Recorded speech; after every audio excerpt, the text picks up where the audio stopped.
আসসালামু আলাইকুম। When it comes to audio gear আসলে আপনাদেরকে আমি খারাপ জিনিসপত্র খুব একটা রিকমেন্ড করতে পারি না। কেন পারি না? কারণ আমি নিজে আসলে খারাপ জিনিস শুইনা অভ্যস্তও হইতে পারি নাই, হজমও করতে পারি না। যার কারণে দেখবেন যে চ্যানেলে বাজেট সেগমেন্টের হেডফোনের রিভিউ খুব কম। যেগুলারে মনে হয় যে আপনাদেরকে রিকমেন্ড করা যায় সেগুলোই আসলে ইউজ করা হয় বা আপনাদের সামনে ভিডিও হিসাবে উপস্থাপন করা হয়। আমার হাতে এডিফায়ার WH700NB Pro মার্কেটে কিছুদিন আগেও 700NB টা অ্যাভেলেবল ছিল। কারেন্টলি প্রোটা মার্কেটে ঢুকেছে, এখনো লিস্টিং হয় নাই, বাট আমরা জানতে পেরেছি যে এটার প্রাইস ওই এনবির আশপাশের রেঞ্জে হবে। এটার এমআরপি 5300 টাকার আশপাশে হওয়ার চান্সই ম্যাক্সিমাম। তার সাথে 1 বছরের ব্র্যান্ড ওয়ারেন্টি আছে, সো কোনো ঝামেলা টামেলা হলে আপনারা ওয়ারেন্টি কভারেজও পাবেন। আর এডিফায়ার যেহেতু বাংলাদেশে অফিসিয়ালি বিলং করে, সো এডিফায়ারের প্রোডাক্ট আপনারা মেজর যত আইটি সেলার আছে, গ্যাজেট শপ আছে, সব জায়গাতেই পাবেন অফিসিয়াল ওয়ারেন্টি সহ। তো কেনার সময় অবশ্যই চেক করবেন ওই জায়গাতে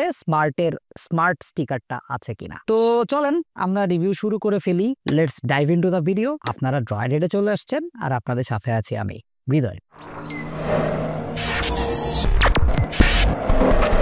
তো বিরাট বড় বাক্স, একটা 5000 টাকার উপরে ডিভাইসে এরকম বড় বাক্স থাকবে, এটা স্বাভাবিক। এটার বাক্সের মধ্যে একটা স্টেজ বানায় দিছে প্লাস্টিকের, ওটার মধ্যে হেডফোন ছিল, বের করে ফেলছি আর কি, ওই ভিডিওতে দেখতে পাবেন আপনারা। কাগজপত্র আছে কিছু, ওর মধ্যে একটা মোটা টাইপ সি কেবল আছে যেটা দিয়ে এটা চার্জ করা যাবে, আর আসলে কিছু নাই। এখন এই ডিভাইসটাতে যদি অক্সিলারি কেবল সাপোর্টটা থাকতো, মানে একটা 3.5 থেকে 3.5 অক্সিলারি কেবল থাকতো, আনফরচুনেটলি ওটা নাই। এটা একটা ডিসঅ্যাডভান্টেজ বলবো আমি। এই হেডফোনটা প্রাইস অনুযায়ী একটু আমার কাছে নড়বড়ে বলে মনে হয়েছে আর কি। মানে build quality, fit and finish good. ওই যে দেখেন না, এরকম একটু ঘটঘট করে নড়তেছে, একটু শব্দ টব্দ হইতেছে একটা সাথে একটা বাড়ি ফেলে, এটা একটু দৃষ্টিকটু লাগতে পারে ফর দ্য প্রাইস। কিন্তু এটার বিল্ডে কোনো জায়গাতে কম্প্রোমাইজ দেখি নাই। এটার একদম ম্যাট ফিনিশ, সো এটা খুব বেশি ময়লা হয় না, হাতের স্মাজ, ফিঙ্গারপ্রিন্ট এই টাইপের জিনিসপত্র খুব একটা শোকেস করে না।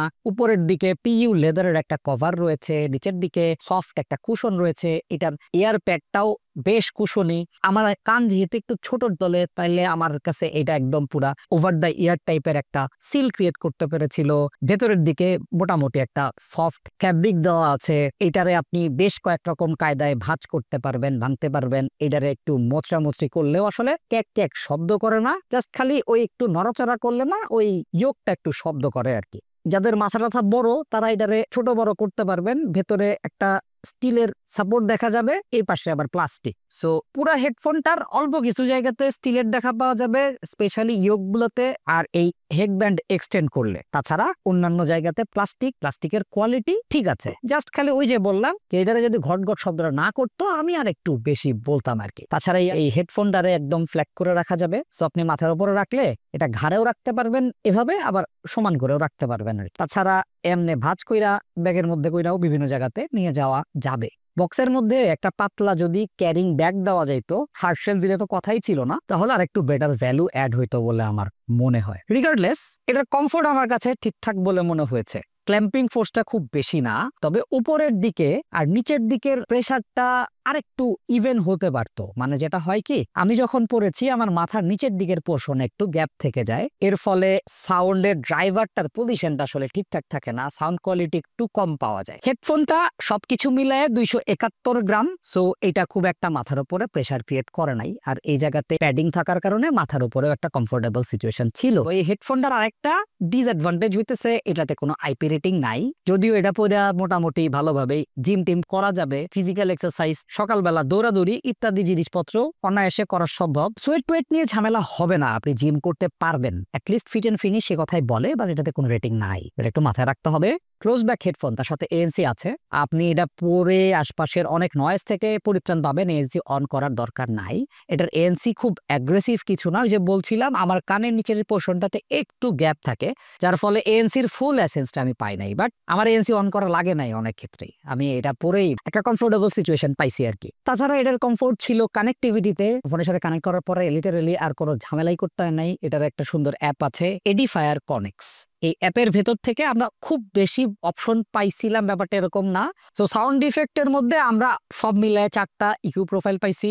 আর হইলো সাউন্ড মুডের মধ্যে আমরা মিউজিক, গেম মুড আর স্পেশাল সাউন্ড এই জিনিসগুলা পাইছি আর কি। এটার এয়ার কাপগুলোতে সবগুলো বাটন পাইছি, যার মধ্যে একটা ভলিউম প্লাস মাইনাস, ভেতরে একটা পাওয়ার অন অফ বাটন যেটা একটু উঁচু, একটা ব্লুটুথ পেয়ারিং বাটন, তার মাঝখানে একটা এলইডি ইন্ডিকেটর, একটা টাইপ সি আর মাইক্রোফোনের জন্য একটা হোল। এটাতে হাইব্রিড এএনসি আছে, সো ভেতরেও একটা মাইক্রোফোন আছে এয়ার কাপের মধ্যে, আর এয়ার কাপের বাইরের যে এক্সটেরিয়ার পোর্শনে গ্যাপটা দেখতে পাচ্ছি এর মধ্যেও মাইক্রোফোন আছে। এইখানে আমরা -43 ডিবি এএনসি কথা দেখতে পাচ্ছি অন পেপার। মোটামুটি ভালো সিল ক্রিয়েট করলে এটা আশপাশ থেকে 30% 35% এরকম সাউন্ড রিডিউস করে। সুবিধা হইলো এটা কোনো অ্যাগ্রেসিভনেস নাই, এটাতে কেবিন প্রেসার নাই, এটা কাস্ট্রোফোবিক কোন ইফেক্ট ক্রিয়েট করে না। মোটামুটি একটা comfortable calm and quiet environment create করে, যেটা আমার কাছে বেশ পজিটিভ বলে মনে হয়েছে। যারা অনেক ক্যাওজের মধ্যে থাকেন সব বন্ধ করে দিবে না, প্রয়োজনীয় কিছু জিনিসপত্র রাখবে, বাট কমফোর্টেবল একটা হেয়ারিং রাখবে আর কি, যেটা অনেকক্ষণ ধরে পইরা থাকা যাবে, আরাম করে শোনা যাবে, ইউজ করা যাবে। আপনি যদি গান নাও শোনেন হিয়ারিংটা প্রোটেকশন পাবে। উইন্ড নয়েজ ডিটেকশনটা ভালো, বাতাসের মধ্যে থাকলে ফরফর সাউন্ড করে না। ট্রান্সপারেন্সি মোডটা ওকে, একদম টপ অফ দ্য লাইনও না, বাট ফালায় দেওয়ার মতো না। ন্যাচারাল প্রেজেন্টেশন ছিল, কোনো এক্সট্রা শার্পনেস বা হার্শনেস শোকেস করে নাই। যেহেতু হেডফোন, এটা পুরা মুভি দেখা, পডকাস্ট শোনা এগুলা ইজিলি করা যাবে। এখানে 0.6 সেকেন্ডের ল্যাটেন্সি আছে, যেটাকে আমাদের টেস্টিং এ 70 মিলি সেকেন্ড 75 মিলি সেকেন্ড এরকম লেগেছে। গেম খেলতে আমি নিষেধ করব। তবে হেডফোনটা কমিউটিং হেডফোন হিসাবে ব্যাটারি লাইফ অফার করছে ম্যাসিভ। এএনসি অন করে আমরা এখান থেকে 65% ভলিউমে 40 আওয়ার্স ব্যাটারি ব্যাকআপ পেয়েছি। আর এএনসিটা যদি আমরা অফ করে দেই সেক্ষেত্রে এটা 51 আওয়ার্স হয়ে যায় ওই সেম ভলিউমে। আমাদের টেস্টিং এ এটার আসলে ফুল ডিপ্লেট করতে বেশ খানিকটা বেগ পেতে হয়েছে। সো এটার ব্যাটারি ব্যাকআপ বেশ প্রশংসার দাবি রাখে ফর দ্য প্রাইস।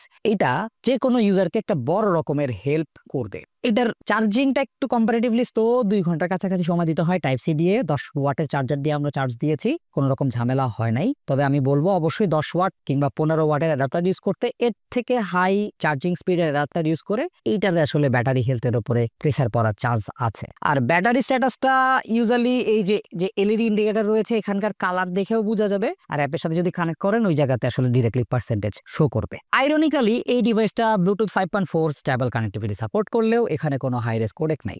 এসি এবং এসবিসি এই টাইপের জিনিসপত্রের উপরে স্ট্যান্ডার্ড ফেথ রাখতে হবে। আমি খেয়াল করছি যে এডিফায়ার তাদের একদম তথাকথিত বাজেট অফারিং গুলাতে না এই হাই রেস কোডেক গুলো কেন জানি দেয় না। অ্যাপ টেক্সটা দিলে কোনো ক্ষতি ছিল না, এলডেক না হয় নাই দিল, তাহলে না এটার মিউজিক কোয়ালিটি আর একটু বেটার হইতো। ইনিশিয়ালি আমরা পিক্সেল 7 এই হেডফোনটা ফার্স্ট শুনলাম, শুই না অনেস্টলি আরিয়ান স্যার কইলো যে এটার সাউন্ড ভালো না, ভোকাল খুঁজে পাওয়া যাচ্ছে না। সে একটা হারানো বিজ্ঞপ্তি দিয়েই বসলো যে গানের ভোকাল হারাই গেছে। আমি যখন S22 প্লাসে এই ডিভাইসটা কানেক্ট করলাম এসি দিয়ে, তখন আসলে সিনারিওটা অনেকখানি চেঞ্জ হয়ে গেল। অনেস্টলি বলতে একদম ক্লাসিক প্রোফাইলে, যেটা হচ্ছে এডিফায়ারের সিগনেচার প্রোফাইল বা স্ট্যান্ডার্ড প্রোফাইল, সেটাতে এটার সাউন্ড কোয়ালিটি ভিশেট আছে, ভোকাল হারায় যায় নাই, ভোকাল আছে, পিক্সেলে নাই বাট অন্যান্য ডিভাইসে পাওয়া যাবে, ভোকাল আছে। এখানকার বেস রেসপন্সটা আসলে একটু বোল্ডার, বেজের পাঞ্চ আছে, বড় ড্রাইভার হিসেবে ফিল পাওয়া যায়। TWS বা ইয়ারফোন ইউজ করলে আপনি হেডফোনে আসলে বুঝতে পারবেন যে you are listening to a bigger driver. Bass speed পাইছি, বেজের layering presentation was good. Sub বেজের থেকে মিড বেসটা বেশি স্ট্যান্ড আউট করে, যার ফলে ড্রাম প্যাডেলের ইম্প্যাক্টটা ভালো পাওয়া যায়, একটা থাম্পিনেস পাওয়া যায়। সাব বেসটা আরেকটু গ্রুভি হইতে পারতো, তাহলে বেস গিটারের নোট গুলার একটা ফিল পাইতাম, ওইটা আসলে পাই নাই। মিড সেকশনটা পেছনের দিকে, সো প্রেজেন্স অনেকটাই কম, যার ফলে ভোকালের যে ওয়েলকামিংনেসটা এটা পাই নাই ডিফল্ট প্রোফাইলে। কিন্তু যখন আমি পপে গেলাম তখন ভোকালটা আরেকটু ক্লোজ মনে হইলো, তখন আসলে ভোকালের যে অ্যাকচুয়াল প্রেজেন্টেশনটা বা ভোকালের যে গলার কারুকার্য এটা ফিল করতে পেরেছি। এডিফায়ারের ডিভাইস হিসাবে 5000 টাকা প্রাইস হিসাবে I expected the sound to be a bit better. At least instrument separation বলেন, ভোকালের সাথে অন্যান্য ইনস্ট্রুমেন্টের যে অবস্থানটা বলেন সেটা আরেকটু ক্লিয়ার হওয়া উচিত ছিল। ট্রেবল সেকশনে বেশ সুন্দর একটা এনার্জেটিক প্রেজেন্টেশন আছে, ড্রামস স্নেয়ার সাউন্ডটা প্রমিনেন্ট, অ্যাকোস্টিক গিটার এগুলোর প্রেজেন্টেশন একটা মেটালিকনেস আছে, এমন না যে আনন্যাচারাল, বাট মনে হয় মাঝে মাঝে ডিস্টরশনও পুশ করছে। সো ট্রেভেল সেকশনেও এখানে আসলে আরেকটু ক্ল্যারিটির দরকার ছিল। কিন্তু এই প্রাইসে sound stage outside my head, এটা লেফট রাইট চ্যানেল সেপারেশন ভালো, ইনস্ট্রুমেন্টের পজিশনিং ইমেজিং আরেকটু বেটার হওয়ার উচিত ছিল। ওই যে বলছিলাম সেপারেশনটা আরেকটু বেটার হইতে পারতো আর কি। তবে আমি খেয়াল করলাম যে গানগুলার মিক্সিং মাস্টারিং ভালো, স্পেশালি যে গানগুলা ফ্ল্যাগ একদম লসলেস ফাইল সেগুলোতে আমি ভালোই মজা পেয়েছি। বা যে গানগুলোর কম্প্রেশন বেশি, যে গানগুলো পুরাতন যুগের MP3 ফাইল বা মডার্ন গান হলেও গান MP3 বা লসলেস ট্র্যাক না হওয়াতে অনেক কিছু কম্প্রেস লাগে, এই হেডফোনটা সেই গানগুলোতে ভালো পারফর্ম করে না। ভালো ট্র্যাকে, ওয়েল মাস্টার ট্র্যাকে, লসলেস ট্র্যাকে এটা পারফরমেন্স মোটামুটি মানে স্যাটিসফাইড। তো এখন 4000 টাকার প্রাইস ব্র্যাকেটে আপনি অনেক কিছুই পাবেন। QCY এর H3 Pro পাবেন, যেটা সাথে 6 মাসের ওয়ারেন্টি আছে। সাউন্ড কোয়ালিটিতে QCY H3 Pro এটার থেকে বেটার, এলডাক সাপোর্ট আছে, সাউন্ডের layering presentation a bit better. But এডিফায়ারের battery backup, microphone, NC performance এগুলা আমার মনে হয় যে natural, better and easy to use. অ্যাপটা একদম simplified but functional, battery backup humongous, আর কমফোর্ট গুড। আমি এই কয়েকটা জায়গাতে রিকমেন্ড করতে পারি। আমি মিউজিক কোয়ালিটিতে এটারে হয়তো 5-এর মধ্যে সর্বোচ্চ গেলে 3.9 অথবা 10/4 দিব। This is not the best sounding headphone in 5000 টাকা price category, but overall presentation, 1 বছরের ওয়ারেন্টি, ন্যাচারাল এনসি সাপোর্ট, বিরাট বড় ব্যাটারি ব্যাকআপ, এগুলো মিলে এটাকে আমি খুব easily one of the best commuting headphone under 5000 টাকা বলতে পারি।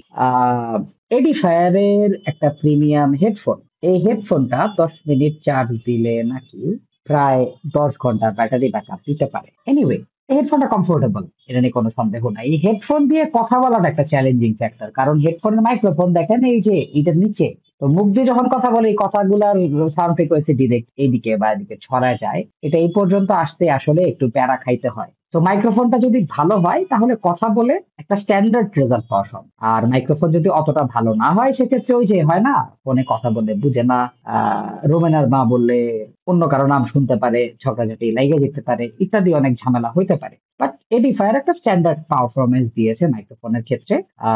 কল টল করা যাবে। আউটডোর এক্সপেরিয়েন্সটা আমরা এখনই শেয়ার করব। আমার মনে হয় আউটডোরের যে রেজাল্টটা আপনারা বুঝবেন যে কেমন সাউন্ড দিচ্ছে আর কি। আর যদি আপনারা একটু কষ্ট করেন, আমাদেরকে কমেন্ট সেকশনে জানায় দিলেন যে আসলে এটা মাইক্রোফোনটাকে আপনারা 10-এর মধ্যে নিজেরা কত নাম্বার দেবেন। বাট এই নাম্বারিং করার আগে অবশ্যই আপনার নিজের হেডফোন, ইয়ারফোন বা TWS কানে পইরা তারপরেই কোরিংটা কইরে নেয়, নাইলে আসলে জিনিসটা প্রপার জাস্টিফিকেশন পাবে না। এডিফায়ারের হেডফোন বা ইয়ারফোনের নাম দেখলে আমার মনে হয় অ্যালফাবেট নিয়ে একটা বিরাট বড় রকমের জ্ঞান রয়েছে। WH700ND Pro, মানে কতগুলা লেটার আর কতগুলা নাম্বারের ভেতরে অ্যাড করছে তারা জানে, আর বক্স জানে, মানে বিশাল অবস্থা। যাই হোক, এই হেডফোনটা দিয়ে আমরা বাইরে কথা বলতেছি, তো আপনারা বাইরের বিভিন্ন রকম জিনিসপত্রের সাথে আমার গলাটাও শুনতে পাবেন। কিরকম শোনা গেল অবশ্যই কমেন্ট সেকশনে আমাদেরকে জানাই দিবেন। আশা করছি আমাদের এই ভিডিওটা আপনাকে একটা প্রপার গাইডেন্স দিবে। আপনারা এই প্রাইসে যদি হেডফোন কেনার কথা চিন্তা করে থাকেন, এডিফায়ারটাকে অবশ্যই মাথায় রাখবেন। আশপাশের অনেক আইটি শপগুলোতে এই ডিভাইসগুলোর ডেমো ইউনিট থাকতে পারে, চেক করে দেখবেন কেমন লাগে। যারা এখনো আমাদের সাথে চ্যানেলটিকে সাবস্ক্রাইব করেন নাই, তারা সাবস্ক্রাইব করে আমাদের সাথে সম্পর্কটা বিল্ড আপ করেন। যারা আমাদের এক্সপিরিয়েন্স সম্পর্কে আরো ডিটেল জানতে চান, তারা অবশ্যই আমাদের ফেসবুক গ্রুপ এবং ফেসবুক পেজে জয়েন করবেন। আমাদের আনফরচুনেটলি একটা টিকটক পেজ আছে, যদি আপলোড দিই না আমরা ভিডিও, সেখানেও আপনারা জয়েন করতে পারেন যদি আপনারা লুকায় লুকায় টিকটক চালান, অথবা আমাদের ইনস্টাগ্রামেও ফলো দিয়ে রাখবেন। Thanks for watching. অনেক মার্কেটিং করে ফেলেছি নিজের, আজকে চলে যাই, দেখা হবে কোনো ভিডিওতে। সে পর্যন্ত সবাই ভালো থাকুন, সুস্থ থাকুন। আসসালামু আলাইকুম।